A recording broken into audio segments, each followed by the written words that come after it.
a day in my life as an IT student here in Australia. So, samahan nyo ako ngayon. Papasok muna ako sa work. 9 to 5:30 and then papasok ako sa school. Need kong pumasok sa isang subject ng 7 to 9 para mag-submit ng assessment. So, samahan nyo ako. Tara!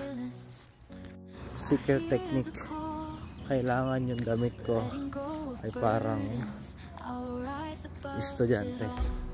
Kasi pag nakapang estudyante, hindi na sinisingin ng tsuper. Tapos sasabay ka sa mga kapwa estudyante. Lunch time ko ngayon. Late ako dumating kanina.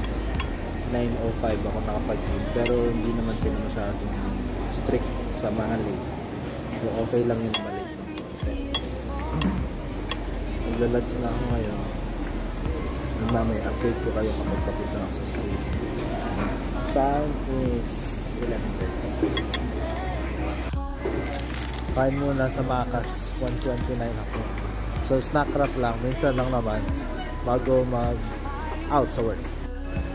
So ayan. Ayan. Tapos na work ko. Papunta na ako sa school. Time check 5:40. Cut-out ko lang. Biyahe tayo. Bus muna. Tapos train ulit. 7 ang start ng class ko. Minsan lang naman to. Kailangan ko lang pumasok ngayon kasi magsasubmit na ng assessment. Waiting sa bus stop. Nakababa ko lang ng bus. Train na tayo. So ayan. Train. Laban! Hanggang ano yun, 7 to 9 ang klase ko, pero 8:20 lalabas na ako. Kasi kailangan ko habulin yung last bus. Yun lang. Ayos, maagang train ngayon. Sasakit dito siya. Yan, maaga at ako makakapasok sa klase.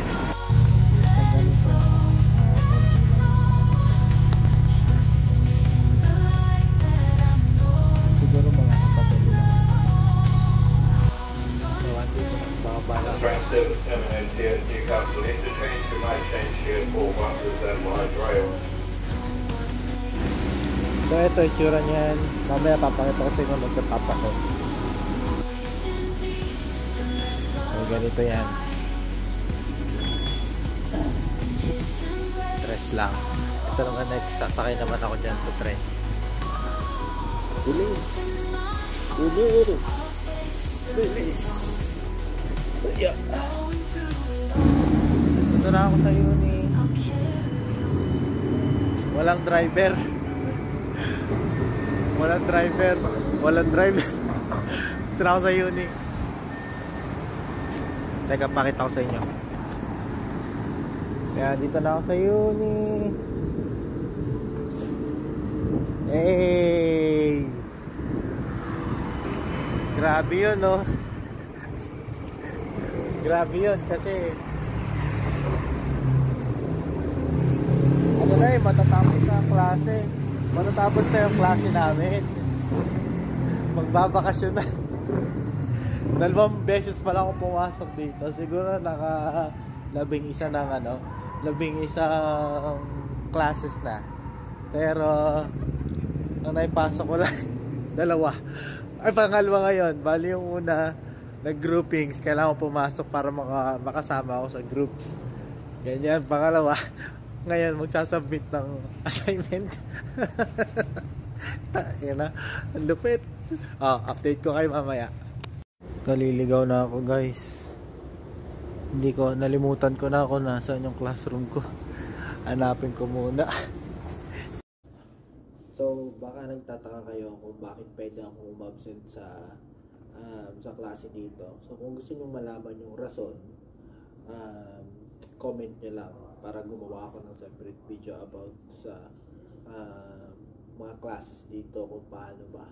Okay? Lang. So ganito dito.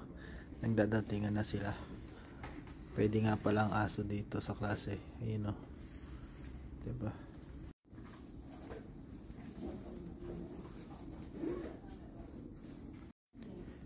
Dito alagang-alaga ang aso. Tae na sa atin ulam, hayop. Not able to see outside their lane, getting someone new in that's able to say, I'm a... Pauwi na ako. Epic. Epic. Pumasok ako sa klase para magpasa ng documents. Ayun ang ingay. Pumasok ako ng klase ngayon para magpasa ng documents. Kasama yung mga grupo ko. Ang ending, hindi ko makita yung mga grupo ko kasi hindi ko kilala. hindi ko pa na-meet yung mga grupo ko. Eh walang nag-approach sa akin, parang gano'n. So hindi ko din alam kung sino mga grupo ko. Nabasa ko na lang sa WhatsApp na nakapag-submit na. Epic. Pumasok ako tapos hindi ko na makakilala yung mga grupo ko. Yun lang, pauwi na ako. Medyo boring yung pauwi kasi sakay lang ako ng train, bus. Kaya skip ko na doon. Thank you sa inyo sa mga nagabang. Salamat. Bye-bye.